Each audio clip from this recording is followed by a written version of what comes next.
Commanders receiver Jahan Dotson made a bold prediction for his second NFL season. And I got to tell you, I think he's right. That and more coming up right now on Locked On Commanders. Your daily podcast on the Washington Commanders. Part of the Locked On Podcast Network. Your team every day.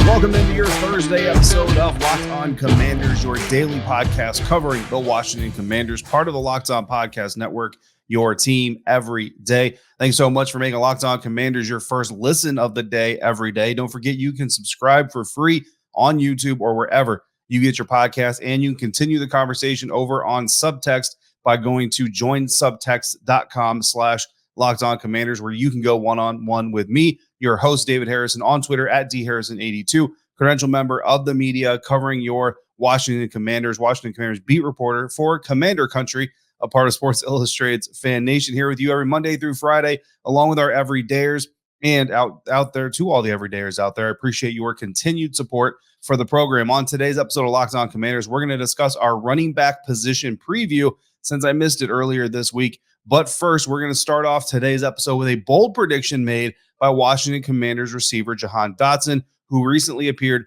on the Second Wind podcast. And if you are a reader of CommanderCountry.com, then you might have seen I wrote a little post about this for the site. When asked about him and Terry McLaurin forming one of the top NFL receiving duos in the league, Jahan Dotson responded, quote, "I think we ride at the top. This year, I feel like I got to come crazy. It's my breakout year. It's what I'm working hard for. I got to make them feel me," end quote. Now, what is a breakout season, and is Jahan Dotson in line for that said breakout season? And to a certain extent, breakout season can be kind of in the eye of the beholder, right? And some of it can be statistical, and some of it's going to be, impact on the team. And that's where a lot of these nuanced part of these conversations can come into. There really is no quote unquote defined metric for a breakout season, right? But I did a little bit of digging into some sites that people like to go to. I actually found Pro Football Focus did a little bit of a thing where they said that they consider a breakout receiver being a receiver who breaks into wide receiver 1 or wide receiver 2 categories for the first time in their career. That would make them a top 24 receiver, because when we're talking about wide receiver 1, wide receiver 2, you're typically talking fantasy type of metrics, right? And in fantasy, obviously, a 12-team league is typically your max amount of teams in a league. So you're talking the top 24. And I think that's a good metric to go on. I mean, there's 32 receivers in the National Football League. So when you're talking about breakout season, talking about becoming kind of one of the better receivers in the league, why not be top 24 or top 25 at least in that group? So I think top 24 is a good place to go to when we evaluate the statement by Jahan Dotson. This is going to be his breakout season. And usually, and in addition to PFF's own definition, they actually even measured out a window for wide receivers, young wide receivers, to hit that wide receiver 2 level and that wide receiver 1 level. And according to their findings, wide receiver 2 levels were usually achieved in year 2, which would be this season for Jahan Dotson. So again, kind of matching up with the breakout season projection, while wide receiver 1 production typically came in year 3. Now, looking at the number of wide receiver 2 rises, so players rising up to that wide receiver 2 threshold, dipped in years 3 and 4. The amount of them that reached that metric dipped in years 3 and 4 of players' careers, but rose again a bit in years 5 and 6, and then had kind of a final peak in year 7, where the receivers that hadn't had that breakout season yet hit that in year 7. But years 8 through 12 dipped into the red, meaning that if you don't hit that wide receiver 2 ceiling by the time you hit year 8, you're probably not going to hit it at all in your NFL career. Wide receiver 1 rises. Again, year 3 was typically the year that most of these players hit that peak, but dipped in year 4 and year 5 before year 6. And then they kind of began to bottom out there in year 7, year 6 and year 5 kind of being that second threshold. So if you don't hit it in year 3, typically you're looking at year 5 or 6 before you hit that wide receiver 1 threshold. Now, if you're not a wide receiver 2 by year 2, the next most likely spot a player will get there is year 7. And then years 5 and 6 come in third most likely for a receiver. And if you're not a wide receiver 1 by year 3, then year 5 is typically your next best shot, followed by year 6. And I think those gaps are kind of telling. They're interesting. And I wonder, this study didn't really give the metrics for this kind of thing, but I kind of wonder how much of that is players not reaching that mark. So then another player is brought in either via free agency or the NFL draft to assume that role or to assume that elevation for a period of time. And then the initial player you're talking about kind of moves on to a new situation or new opportunity. So just say, for argument's sake, Jahan Dotson doesn't hit wide receiver 2 numbers this year, doesn't hit wide receiver 1 numbers. Next year, year 4, if that's the case, then year 4 of Jahan Dotson's career, you could arguably see the Washington Commanders either bring in a new rookie to try to elevate to that level or sign a free agent or make a trade for a guy to add to Terry McLaurin. And in which case, Jahan's role would kind of get diminished just automatically. And then the end of his rookie contract, year 5 or year 6, maybe he gets that second opportunity with another team. And that's where we see that second kind of peak, if that makes sense. So I think it's interesting. And that's kind of how you see the dynamics go. So year 5 and 6 for wide receiver 1 breakouts, end of the rookie deal. Year 5, 6, 7, and the same for wide receiver 2 deals. So this year, statistically speaking of averages, this is indeed Dotson's most likely year to become a wide receiver 2. Not the last opportunity he'll have to do it, but the most likely season we see a young receiver become that wide receiver 2 breakthrough into the top 24 in the NFL is right now. And of course, you would have to be ranked somewhere between number 13 and number 24. Now, last year, his rookie season, Jahan Dotson ranked among all NFL receivers 70th in targets with 61, 77th in receptions with 35, 63rd in yards with 523, 12th in touchdowns with 7, and 127th in catch percentage with 57.4. Now, of course, Jahan Dotson also missed 5 games due to hamstring injury and then had that kind of 3-game ramp-up period where he was playing, but he wasn't quite up to full speed. So that certainly explains some of those numbers. Now, to hit the 24th mark, right? Last year's 24th player in targets and receptions was Miami Dolphins receiver Jalen Waddle, who had 117 targets, 75 catches. That's 6.9 targets per game, 4.4 receptions per game. And Jalen Waddle did play all 17 regular season games. 24th in yards last season, Michael Pittman Jr. of the Indianapolis Colts with 925 yards, 57.8 per game, 16 games played by Michael Pittman Jr. So again, that's kind of the benchmark that you're aiming for if you're Jahan Dotson to be 24th or better. Touchdowns, Cooper Kupp was 24th highest in touchdowns with 6. He only played 9 games. Of course, Dotson had 7, so he's already top 24 in touchdowns.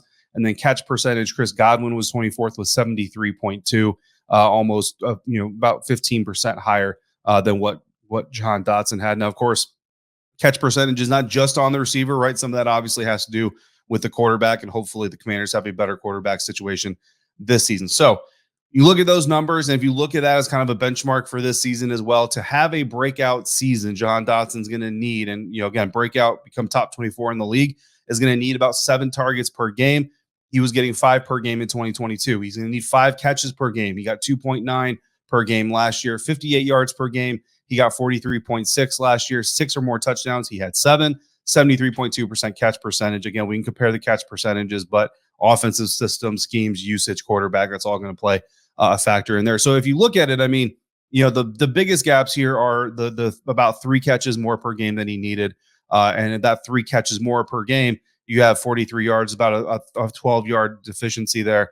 That probably eats that up. And then, of course, you got to stay healthy. If you can't stay healthy, then you can't put up the production, right? So what I wanted to look at, though, was when Jahan Dotson was healthy in 2022. So those first 4 games, he got injured in the Cowboys game, but I went ahead and counted the Cowboys game as well. And then the last 5 games of the NFL season. So in those 9 games, Jahan Dotson averaged 6.2 targets per game, which is much closer to the 7 he's going to need this year. 3.1 receptions, which is still 2 receptions shy, but a little bit better than the 2.9 he had for the season. 55.1 yards, which is only 3 yards shy of the benchmark he needs. Had, again, 7 touchdowns, and his catch percentage was 60.8%. So about a 13% increase needed there. But again, quarterback play schemes, all that stuff going to play into that. So really, when you look at Dotson's healthy numbers, really not that far off from that top 24 metric ability for NFL wide receivers. So could he certainly hit that number this year? Absolutely. Of course, he's going to want to hit that and do even better. But I do have to believe that while Jahan Dotson says this is his breakout season, I believe it could be his breakout season. And certainly I think the numbers support that if he's healthy and he can stay healthy, which we've kind of discussed every day, as you'll remember the interview we had with him during the youth camp that he attended or that he was a part of. He talked about adding some more weight so that his body is better prepared for the NFL season. Of course, we're going to talk more about Dotson in our next position group review because the receivers are up after this one. But we're going to talk today about running back. So that's coming up next on today's episode of Locked On Commanders, part of the Locked On Podcast Network, your team every day. And today's episode of Locked On Commanders is brought to you by FanDuel. Take your first swing at betting Major League Baseball on FanDuel and get 10 times your first bet amount in bonus bets up to $200. That's right. Just bet $20 and you'll land $200 in bonus bets, whether you win or you lose. The Washington Nationals are visiting the Philadelphia Phillies on Friday, and given the state of each team, it's not likely that Washington is going to win. But if you made the right bet on that game, then you could win some cash for yourself. And even if you lose, you'll get 10 times your money back in the form of free bets up to $200. That's $200 you can spend betting on everything from the money line to the over-under to who you think is going to hit the first home run, all on an app that is safe, secure, and super easy to use. Plus, when you win, you get paid instantly, and I can verify that. There's no better place to bet on Major League Baseball than FanDuel, America's #1 sports book. So sign up today and visit FanDuel.com/lockedon to get up to $200 in bonus bets. That's FanDuel.com/lockedon, FanDuel, official partner of Major League Baseball.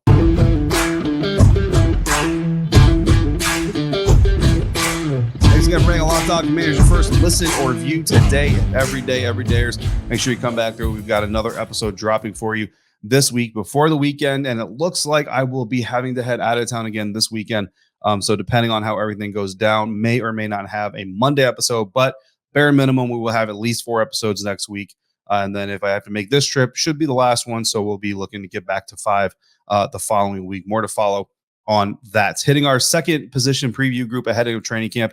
It's time to look at the Washington Commanders running back. And of course, the Washington Commanders running back depth chart for the group currently looks like this. Brian Robinson Jr. At the top, Antonio Gibson, really more of a 1A, 1B type of scenario with those two. Jonathan Williams, I'm going to kind of pencil in as the third running back right now, but Chris Rodriguez Jr., the rookie out of Kentucky, the fourth back, certainly has the potential to take over that third spot and potentially even will take over that third spot. Jaret Patterson bringing up the rear with the fifth spot there. Now, first, we got to look back at 2022, kind of see where these running backs are coming from. Brian Robinson Jr. in 2022, the 6th running back drafted in the 2022 NFL draft. There were no backs selected in the first round, 3 in the second round, and 3 in the third round. Robinson was the third and final running back selected in the third round, and of course, the upper half of the NFL draft. And in the rookie class, as the 6th running back selected, he finished 4th in carries with 205, 5th in rushing yards with 797, 6th in rushing touchdowns with 2, 9th in receptions with 9, 6th in receiving yards with 60, 2nd in receiving touchdowns with 1, tied with a lot of people for second with 1, all while 13th in games played with 9 starts total. So, he played 13 games, or 13th. He played 12 games, 13th among rookies.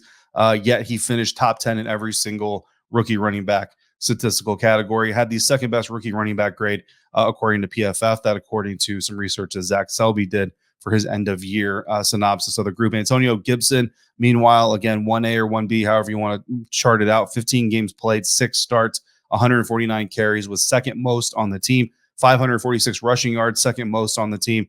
3 rushing touchdowns, was the most rushing touchdowns on the team. He also added 46 receptions, the most receptions among the running back group. 353 receiving yards, again the most among running backs, and 2 receiving touchdowns, again the most among running backs. And according to same senior writer Zach Selby for the Commanders, his receiving grade was the second best in the NFL, behind San Francisco's own Christian McCaffrey. That's pretty good company to be in when you're talking about being a receiving back. Veteran Jonathan Williams played 13 games last year at 2 starts, 37 carries, third most among the running backs, 152 rushing yards, also third most, no touchdowns for him. 7 receptions, was 4th most among running backs, 40 catches, 4th most as well, and 0 touchdowns there. Jaret Patterson played in 3 games, had no starts, 17 carries, was the 5th most on the depth chart, 78 rushing yards, also 5th, no touchdowns, no receptions. Patterson got 1 target in the season. And then, of course, Chris Rodriguez, the rookie this year, played 8 games last year for the Kentucky Wildcats. He missed the first 4 games of the regular season due to a suspension, and then he decided to sit out the team's bowl game to get ready for the NFL draft. During his last season with the Kentucky Wildcats, had 175 carries, 904 rushing yards, 6 touchdowns, 5 receptions, 41 receiving yards, no receiving touchdowns, all while missing 5 games total. Again, 4 in the beginning due to a suspension, and 1 at the end sitting out to get ready for the NFL draft. An interesting note that Zach Selby dropped at commanders.com at the end of last season. The Commanders were 21st in rushing before week 5. And if you remember, that's when Brian Robinson made his debut. From week 5 to week 18, however, the team rose 9 spots in rushing yard rankings in the NFL, and also went 7-4-1 in that stretch. So while we don't all love the idea of this team running 66% of the time, it is very clear, at least from last season's version, that when this team is running the ball effectively and consistently, they certainly can run off some wins. So that's kind of where we're coming from. Now let's look at where we're going, and let's take a look at what the Commanders running back group looks like from the national lens, starting off with Pro Football Focus, who ranks the group as 27th in the National Football League. I have a feeling that a lot of you out there don't agree with that. I don't necessarily agree with that either. There's certainly some groups that I would rank this team ahead of.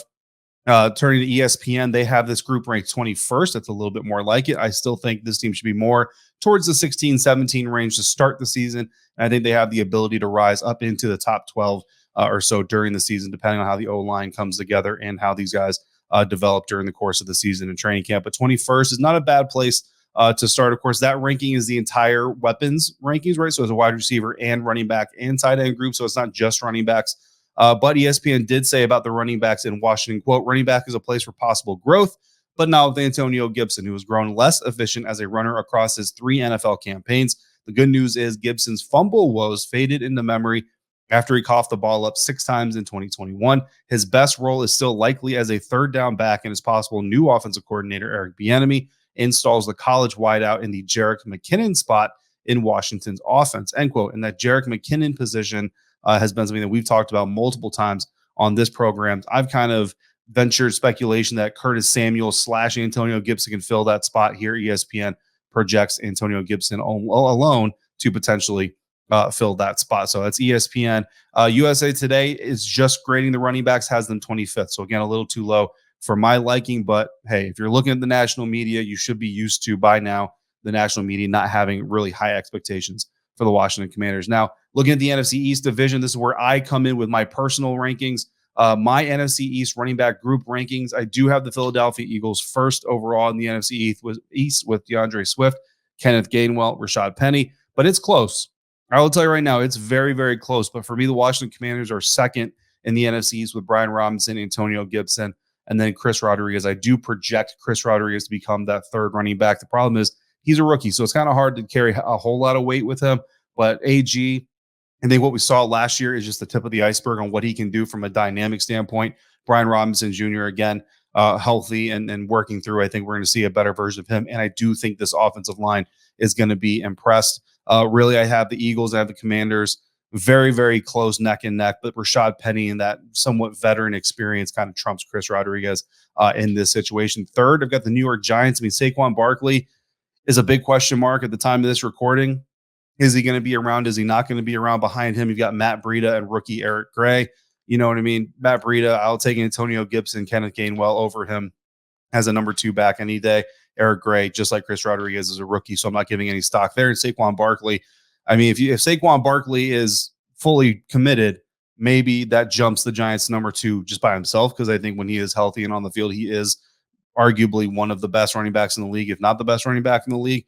But with all those question marks, I can't help but put New York down a peg until they get that figured out. The Dallas Cowboys obviously are going to come in fourth in my book. Tony Pollard, I like him, but I don't know how much I can rely on him as a number 1 guy, especially when you consider his backups are Malik Davis and Deuce Vaughn. Not a whole lot of confidence in there, not a whole lot of reason to be confident there. So to me, the Dallas Cowboys have the 4th worst running back room in the NFC East. So that is our national outlook, my local outlook. All that's left now is the fantasy outlook for these running backs. That's coming up next on today's episode of Locked On Commanders.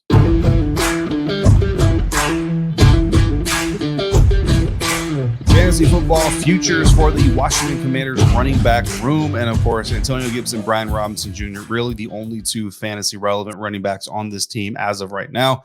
If that ever changes, we'll definitely readjust it. But right now we're looking at fantasy football futures, thanks to some popular sites out here.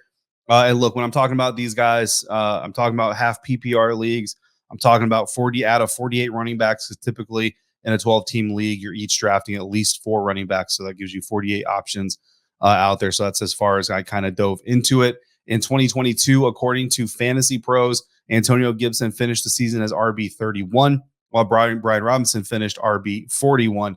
And again, this is half-point PPR, so those receptions matter just as much as yards and sometimes touchdowns do, right? So starting with Fantasy Pros, looking at the 2023 fantasy outlook for these players, these Commanders running backs, they have Brian Robinson in tier 5 as running back 31. And they've got Robinson coming off the board after Alvin Kamara of the New Orleans Saints, but before James Cook of the Buffalo Bills. They have Antonio Gibson not too far behind Brian Robinson, again, tier 5. This time running back 36, so 5 spots after Brian Robinson. He's coming off the board after Rashad Penny of the Philadelphia Eagles, who is their second or third back, so maybe even their third back, which is interesting to me, and before Jamal Williams of the New Orleans Saints, who I think is going to be kind of a 1A type of back to Alvin Kamara.